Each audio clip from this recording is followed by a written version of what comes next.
Cuarta fallas, ya te esperas del otro año. Ya, por lo menos, y si no pasas el capítulo. ¿Bien? Ahí vamos poniéndonos de acuerdo. Mientras, entre paréntesis le puse B sub T. En muchos libros figura esta así, se llama el volumen de aire corriente. Entonces B sub T, este T viene del inglés, que significa marea, ¿no? Volumen tidal, entonces, bueno, como se escribe, ¿no? Entonces, como el volumen de aire corriente sube y baja, el tidal, la marea semeja a eso. Entonces, en muchos libros se encuentran este término, volumen tidal, o tidal, que significa volumen de aire corriente, no es volumen total. No es volumen total. ¿Por qué no te traes una carpeta? ¿No hay otra bola? ¿Otra bola abierta? No se puede sacar carpeta. Así, yo por donde me siento.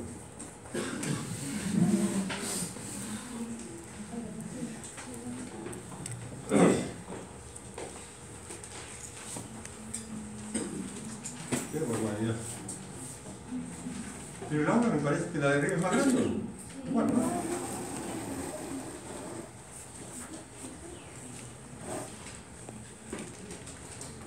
Bueno, entonces habíamos quedado de que decíamos que había 300 millones de alvéolos, ¿no? Estos 300 millones de alvéolos, entonces imagínense que esta hora es un alvéolo, y 300 millones de alvéolos, pues hay 300 millones de aulas, ¿no? Y cada alvéolo intercambia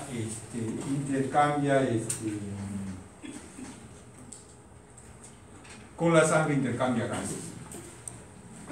Si nosotros estiramos esos 300 millones de alvéolos, ocupa una superficie de 80 metros cuadrados. Muy bien, entonces nos queda un problema para describir que en la parte mecánica, que es la purificación de aire. ¿Qué cosa es un aerosol? A ver, ¿qué cosa es un aerosol, Anita? Fuerte. Conjunto de partículas que permanecen en la atmósfera. Sigue. Son llevadas por el aire en un tiempo prolongado, estacionarios. Muy bien, hasta ahí nomás. Entonces son conjuntos de partículas que permanecen en la atmósfera. Son llevadas por el aire, pues paran por todos sitios, ¿no? Como el polen, por ejemplo. Y dependen de la estación. Ahí se viene el término de estacionario, ¿no? ¿Sigue? Muchos contaminantes están bajo esta forma. Bajo esta forma de aerosol. Los contaminantes. El polen no es un contaminante, en realidad. Depende cómo se tome, pues, ¿no? Porque el polen de las plantas, que ya ustedes saben para qué es, pero en algunas personas producen alergia y es causa de asma. Es causa de asma. Entonces, para nosotros es un contaminante, pero para la naturaleza no, es un proceso, ¿no? ¿Sigue? El patrón de depósito en el pulmón depende del tamaño, así como su exhalación. Por ejemplo, solo alrededor del 30% de partículas de 0.5 micrómetros quedan atrapadas con una respiración normal, ¿no? Entonces depende de su tamaño. Vamos a ver de qué depende de su tamaño. Mire cuántos tipos tenemos aquí de contaminantes, ¿no? Y sus fuentes, ¿no? Tipos y sus fuentes. Entonces, el primer método es de impactación. ¿Qué cosa es impactación? Primero miramos la figurita. Mire, la impactación significa para partículas grandes y se van a atrapar en la nasofaringe. ¿En qué va a consistir? A ver, Anita, sigue tú. Las partículas de mayor tamaño no siguen las curvas de las vías aéreas. De las curvas, no sigue. O sea, las vías aéreas tienen muchas curvas. Como son tan grandes, no pueden seguir la curva. ¿Qué pasa? Chocan contra la superficie mucosa de la nariz, faringe y bifurcaciones. La superficie húmeda la atrapa y no es liberada. Las fosas nasales es eficaz para partículas mayores a 20 micrómetros y en 95% hasta las de 5 micrómetros. Muy bien. Entonces, ¿qué cosa es lo que tenemos que recordar? Que la impactación es un proceso para atrapar partículas grandes, ¿no? Y esto porque estas partículas grandes no pueden seguir la bifurcación. Nosotros tenemos, miren acá, vamos a revisar ahora qué cosa es sedimentación. A ver, sedimentación. ¿Sigues tú? Las partículas se depositan de acuerdo a su peso, importantes en las que miden entre 1 a 5 micrómetros, medianas. Ocurren principalmente en los bronquiolos terminales y respiratorios. Creo que está claro. Partículas medianas, importantes en tamaño, y ocurren en los bronquios terminales y respiratorios. Ahí es donde va a haber el segundo proceso, sedimentar. ¿Qué cosa es sedimentar? Que van a caer por su propio peso, ¿no? Que caen por su propio peso. Entonces tenemos acá sedimentación. Y vamos a tener la última etapa, que es el de difusión. A ver, señorita. Movimiento aleatorio por el continuo bombardeo de gases, importante en las que miden menos de 0,1 micrómetro. Ocurren principalmente desde los bronquiolos terminales hasta los alveolos. También puede suceder en las vías aéreas más grandes. ¿No? Entonces difusión va a ser un fenómeno en el cual las partículas pues son tan pequeñas que están ahí como una mosca, por decir, ¿no? Que está para aquí, para allá, fastidiando, ahí está dando vuelta la mosca, ¿no? Entonces vamos a tener eso. Aquí tenemos sedimentación.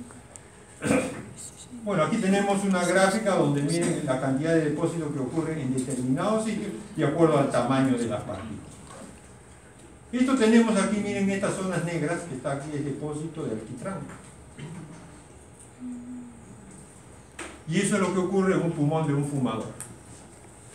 Cuando ustedes ven, bueno, yo tuve esa oportunidad de cuando llevé patología, ¿no? Ver en una lámina al microscopio, donde se veía claramente un pulmón de una persona no fumadora y un fumador.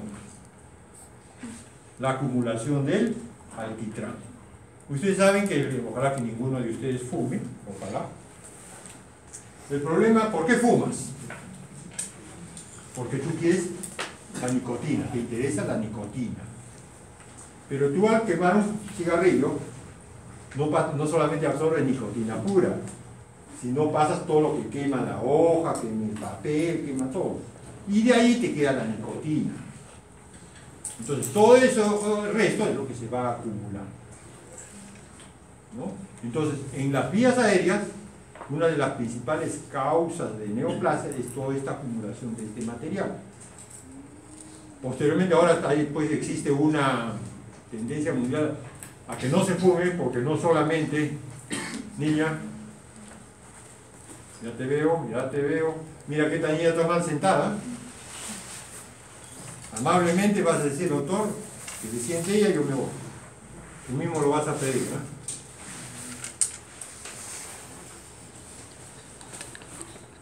Porque no solamente ahora la nicotina en sí produce daño en muchos sitios, ¿no? La nicotina en sí. Entonces, la purificación del aire va a empezar, pues miren por ustedes, en la parte de las vías aéreas. Primero tenemos los vellos nasales y la turbulencia nasal. ¿Para qué tenemos estos vellitos que tenemos todos en la nariz? ¿No? Para las partículas tan que puede ser una mosca, no una mosca, no, un mosquito, un pequeño insecto, puede tratar con él. Inspiras y de repente tú aspiras eso. Entonces, la partícula muy grande, como un pequeño mosquito, un insecto, es atrapado en las vías aéreas, ¿no? Después tenemos el moco, que como dijimos hace un momento, atrapa y después el moco lo expulsamos. ¿No? ¿Quién de nosotros no bota moco? En la mañana generalmente expectoramos, sin estar resfriados, sin estar nada, sino que es en la noche, se va acumulando todo y tú lo botamos. Y por último, macrófagos y leucocitos de acuerdo a la partícula que encontramos. Entonces aquí tenemos partir en la nasofaringe, los bronquios y en los alveolos. Aquí tenemos un sistema de cómo los cilios hacen migrar el moco, ¿no es cierto? Hacen con las partículas contaminantes. Muy bien. Aquí tenemos que entrar a una parte muy importante de las vías aéreas. Las vías aéreas es un tubo. Y todo tubo, cuando uno le quiere pasar un líquido o un gas, siempre ofrece resistencia. No sé si ustedes han tenido esta experiencia. Vamos a suponer que aquí tengamos una manguera de agua, está corriendo. Primero cerramos el caño, y usted agarra y pisa la manguera y la manguera tranquilamente se achata. Pero usted abre el grifo y está regando las plantas, y usted va a pisar la manguera y usted siente que la manguera no se deja presionar. ¿No? Entonces ya está creando una resistencia. Y esa resistencia es inversamente proporcional al diámetro. Contra más pequeñito sea el tubo, más resistencia te ofrece. Contra más grande sea el tubo, menos resistencia. Lo mismo que yo sobre que tengo un tubo de este grosor, a que tengo un tubito así, que voy a tener más. Y eso es lo que pasa con nosotros. Nosotros, nuestras vías aéreas, normalmente producen una resistencia al paso del aire.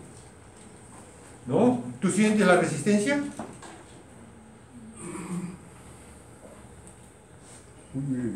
¿No? Sí, pues es fastidioso ese aire, como no me dejan tranquilo. ¿Tú sientes resistencia o no? Ahí piensa. ¿Tú? No sientes, no sientes.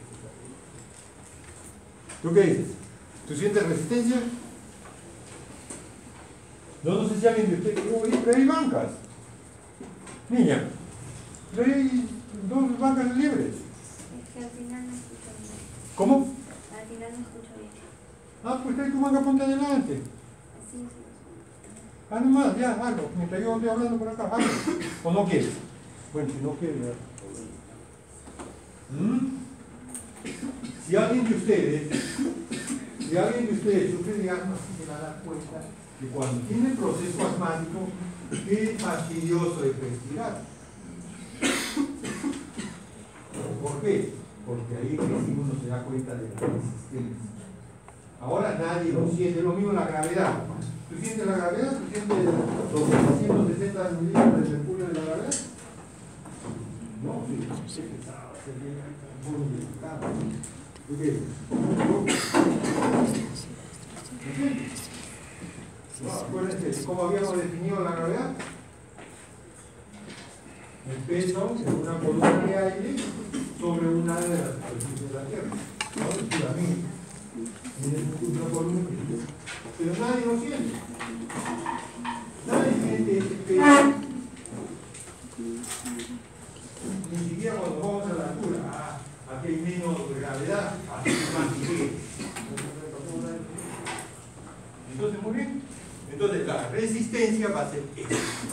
Miren que aquí tenemos varios factores, el cual ocasiona normalmente resistencia a la corriente eléctrica. Ramificación irregular no es dicotómica ni simétrica. Claro, miren ustedes, arranca de aquí arriba que dice heterogénea. Mira, la tráquea tiene 18 milímetros de diámetro. 18 milímetros de diámetro. Y termina en los bronquiolos terminales, mira que tiene 0,7. O sea, está yendo de un tubo grueso a un tubo delgado. Sigue. Luz no necesariamente circular. Muy bien, entonces la ramificación irregular se refiere a que no es dicotómico, no siempre se divide en dos, sino que se divide en tres, en cuatro. Y no todas las divisiones son igualitas. Por eso que dice, y no, ni simétrica. La luz no necesariamente redondita, sino de repente puede ser medio ovalada. ¿Sigue? Cambio de diámetro rápido o lento. Muy bien, cambio. O sea que el diámetro del tubo puede ser, no ni siquiera va adelgazándose así paulatinamente, no, sino de repente se va. Y esto normalmente por acción del sistema nervioso vegetativo o por la acción de químicos. Si usted muere, ponte por ahí. ¿Y ahí estás mal? ¿No? Químicos. Me quedan facilidades, pues, porque tiene interés, darle facilidades, pues, ¿no? Si alguien no tiene interés, entonces ¿para qué va a venir a calentar haciendo? ¿Qué dices? ¿No es cierto? Para eso es mejor que caliente el piso allá afuera. Y además, como todos los tejidos del organismo, es un tubo flexible. Un tubo flexible es, a ver señorita. Distensible, extensible, comprensible. Todo tejido es así. Tú lo distiendes, lo puedes expandir o lo puedes comprimir. Entonces, todo eso sufre todo eso origina una resistencia normal al paso de él. Esto lo vamos a revisar el otro semestre, cuando además de lo que ya ocurre todo esto. congestión, taponamiento, infiltración, fibrosis. Entonces, esa resistencia que tú no lo sientes, que nadie lo siente en este momento, cuando ocurre esto, sí se siente. El caso es el asma. Tiene que hacer esfuerzo para respirar. ¿Ya? Esto lo vamos a revisar el otro año. Aquí te dije, generalmente lo normal debería haber un flujo laminar y el problema es cuando aparece un flujo turbulento. ¿No? El flujo turbulento. ¿Qué cosa es inspiración? ¿Qué dice el caballero? ¿Qué cosa es inspiración?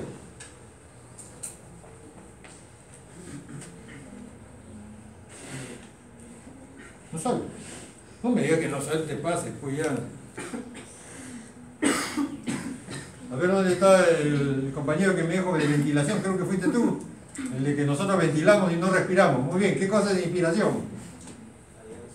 Es un proceso que consiste en el ingreso de aire. Bueno, ¿Ingresas el aire?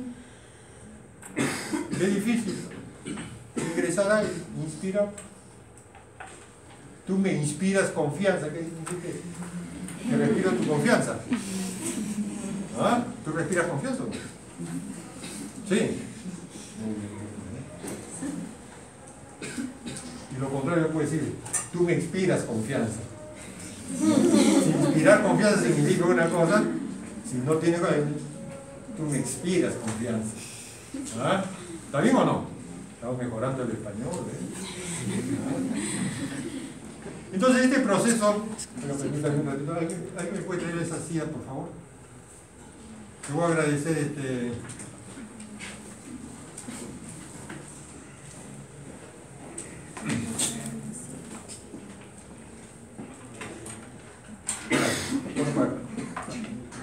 Gracias.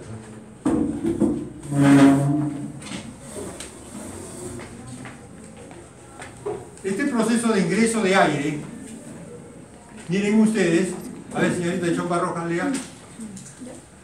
Sí, sí. Fuerte, fuerte para que escuche al último.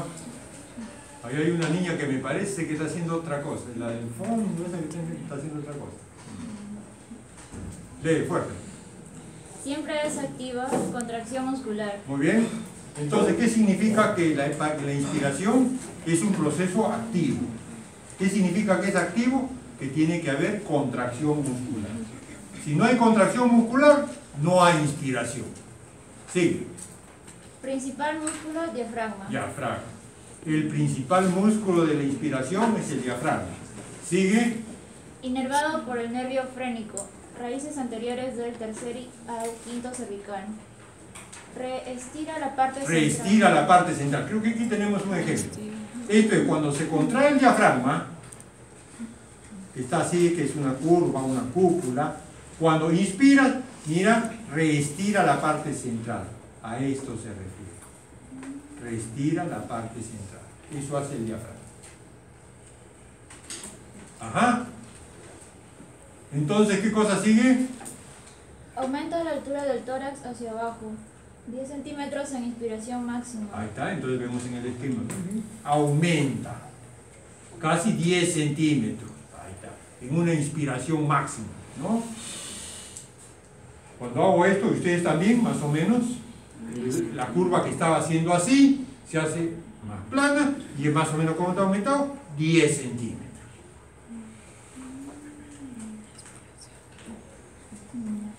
¿Sigue? Eleva las costillas inferiores, aumenta la circunferencia del tórax. Ahí está, vamos a ver, ahí está. Eleva, aumenta el diámetro inferior. Explicadito, pero la figura es bien clara. Ah, el músculo, no, espera, aumenta el músculo. ¿Qué otro músculo es inspiratorio? Intercostales externos. Muy bien, cambiamos de intercostales externos. A ver esta señorita. Inervación del 1 al 10, del primer Intercostales externos. al Están inervados. del primer al décimo nervio intercostal. Muy bien. Eleva el extremo anterior de las costillas. Aumenta el diámetro Antero-posterior. A ver un ratito. Entonces imagínense así que mis costillas están así. Yo inspiro ¿Qué van a hacer los intercostales externos? Levantan la costilla. Levantan la costilla. Eleva las costillas, el extremo anterior de las costillas. Entonces, ¿qué cosa aumenta? Miren el diámetro que tengo de aquí a acá. Si esto se aumenta, miren cuánto aumenta un poco más el diámetro antero-posterior.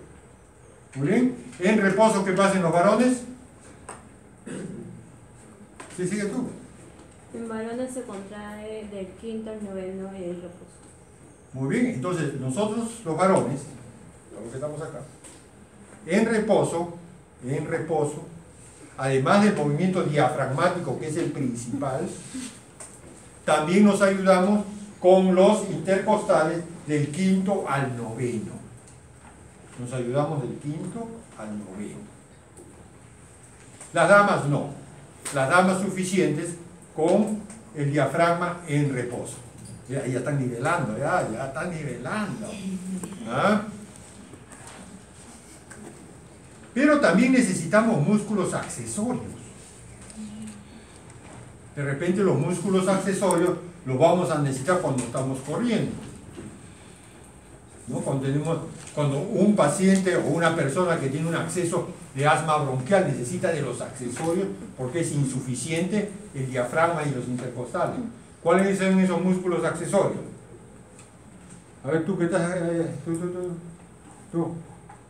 Párate y lee. No, el jovencito que está ahí cabeceando. No me digas que no sabe leer. Si no, para matricularte en el colegio este que está aquí enfrente, pega de alegría. Aumentan el tamaño del tórax. Aumentan el tamaño del tórax. O sea, seguimos. Para inspiración tiene que aumentar el tamaño del tórax. Ya sea de arriba abajo o de adelante atrás. Algo tiene que suceder. Siga. Tiene como eje la columna vertebral. Siempre la columna vertebral como eje. Sigue. Funcionan si el máximo volumen ventilatorio es de 50 a 100 litros por minuto. Muy bien, no te pares, no te sientes por favor. Hace un momento tu compañero decía que nosotros ventilamos, ¿es cierto? ¿Sí?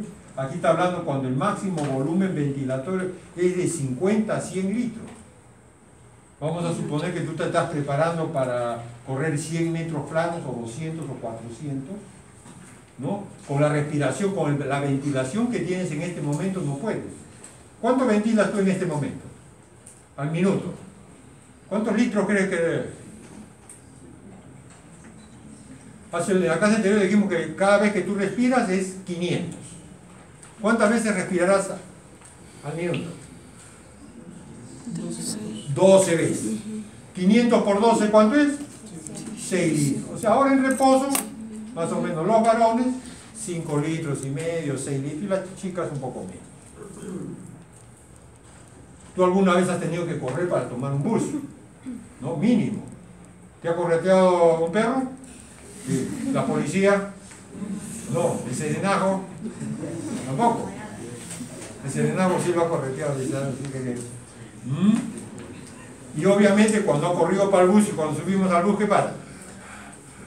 De acuerdo a la intensidad de tu ejercicio, necesitas más aire, tu ventilación va a aumentar. Pues bueno, hay ejercicios donde tú puedes llegar a respirar bien 50 a 100 litros por minuto. En ese momento vas a necesitar estos músculos accesorios. ¿Cuáles son? Lee. Escaleno, esternocleidomastoideo, cervicales posteriores, trapecio, dorsal. Muy bien. ¿Y son todos qué músculos son estos? Son todos aquellos que teniendo como eje la columna vertebral, levantan el tórax. Esa es la idea. Esos son los accesorios. Escaleno, esternocleidomastoideo, todos los músculos de la espalda. ¿Cómo te llamas? Luis. Sigue Luis, sigue ayudando. El otro grupo que está es... Disminuyen la resistencia del flujo aéreo. Ajá, aquellos que disminuyen la resistencia al flujo. ¿Cómo podemos hacer para disminuir, Luis, la resistencia al flujo aéreo? Si cuando se cierra el bronquio, ¿qué pasa con la resistencia? ¿Aumenta o disminuye? Aumenta. ¿Qué tendrías que hacer para que disminuya? Ampliarlo. Y no sé si ustedes se han apreciado este fenómeno, ¿no? Si alguien que está con alguien sube corriendo, no me voy a poner para aquí, que me quedo. Entonces usted lo ve que si realmente está cansado, la nariz se abre, cada vez que inspira se abre. Cada vez que inspira se abre. Eso se llama, normalmente se llama huélfago o olfago. Y eso es lo que está sucediendo con esto que el elevador del ala de la nariz hace esto para disminuir la entrada por las fosas nasales. Y este resto de músculos, que todos están aquí, tratan de dilatar las vías aéreas para que entre mayor cantidad de aire. O sea, disminuir ¿qué tiene que disminuir? La resistencia. Si disminuye la resistencia, el flujo del aire va a ser más fácil o difícil. Más fácil. Si disminuye la resistencia, más fácil. Si disminuye el diámetro, la resistencia aumenta, más dificultad.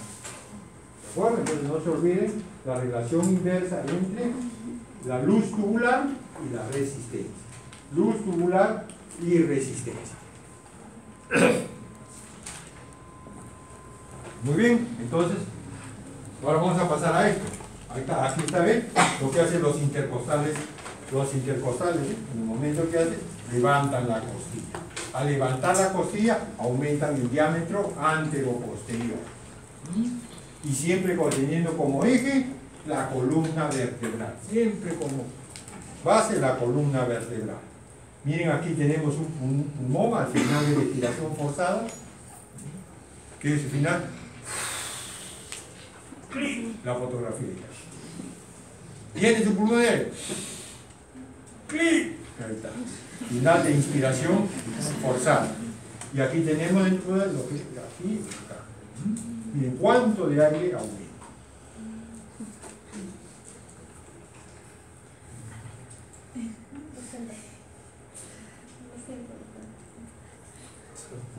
Te salvaste porque él encontró un asiento, ¿sí?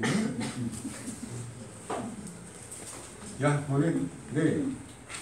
Respiración pasiva. Los tejidos elásticos. Primero, ¿qué cosa es inspirar? Es el movimiento de... ¿Tú expiras o no expiras? No, ella no expira. Pero cuando te pregunto, tú mira, no estoy calificando. Han venido a aprender. Entonces, ¿qué cosa es expirar? Salida de aire, botar el aire. Es expirar. Tan simple. Y está simple. Expirar es botar aire. ¿Qué es expirar? O sea, para botar aire, ¿cuántas formas puede haber? Activa. O sea, el aire que tú has ingresado puede ser botarlo pasivamente, o sea, sin esfuerzo, o hay que hacerlo con esfuerzo. ¿De acuerdo? Muy bien. ¿De qué cosa es pasivo? Los tejidos elásticos recobran su posición y liberan energía almacenada. Todos nosotros hemos inflado un globo. ¿Sí? Hemos inflado un globo. Para desinflarlo, para inflarlo, hay que hacer esfuerzo de los cachetes, o si tienes un inflador, hay que hacerle esfuerzo al inflador, lo que sea. Y para desinflarlo, ¿qué cosa haces? Lo sueltas y solito se desinfla. Eso es más o menos lo que sucede. Entonces, fuerte. Leo nuevamente fuerte. Los tejidos elásticos recobran su posición y liberan energía almacenada. Ajá. Activa. Cuando la frecuencia es alta o hay obstrucción de las vías aéreas. Ajá. Entonces, cuando yo respiro 50 a 100 litros por minuto, 50 a 100 litros por minuto, entonces tengo que usar estos músculos. Ya tiene que ser activa, no puede ser solamente músculos activos, ¿no? O tengo un proceso obstructivo. A ver, la señorita que está al fondo, ¿qué parte estoy hablando?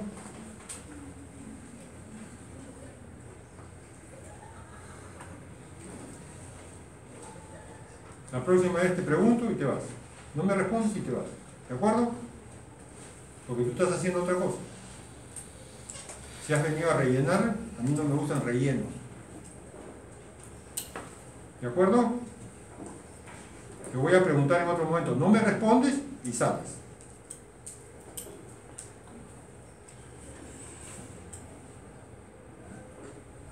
Seguimos. Bueno, párate y lee. Por favor. Sí, tú de fondo. Lee esto.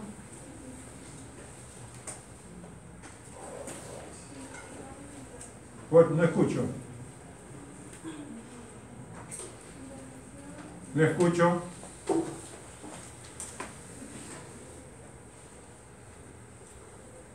Ya, para, ven, lee acá.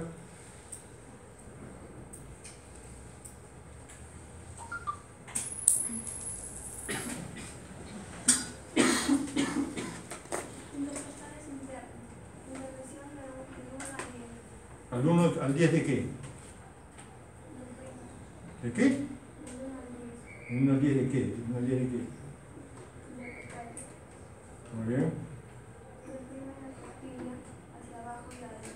¿No? Entonces los intercostales externos, los externos hacían ¿qué cosa? Levantaban, los intercostales internos deprimen. Eso hace lo contrario. ¿Sigue?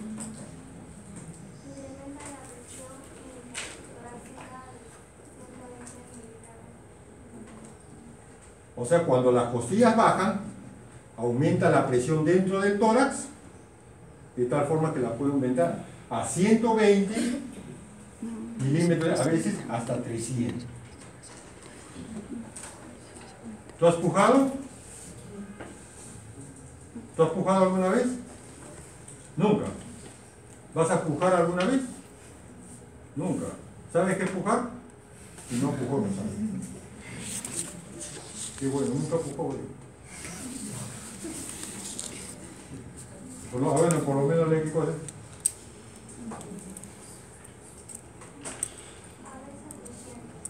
Me escucho. A veces recién. La presión se aumenta a 150 a 200. Bueno, como ella no sabe qué cosa es pujar, preguntaremos a otra persona. ¿Tú has pujado alguna vez? Claro. ¿No es cierto? Entonces, cuando uno puja, mire, la presión, los intercostales participan y hace que la presión aumente de 150 a 200 milímetros de mercurio. Eso hacen los intercostales externos que forman parte de la expiración. Entonces, la expiración, entonces, la forma de la expiración, ¿cuántas formas de expiración tenemos? 2. ¿Cuáles? Pues déjenme, además que ni escucho lo que habla. Es tan delicada que todo delicadito es ella, por eso que atrás, ¿qué están haciendo? Ustedes tienen examen. Entonces viene a rellenar el asiento, que estudian otra cosa, y cuando puedan, presente. Si yo vengo, tengo un año más de edad que ustedes, pero enseñando que yo tengo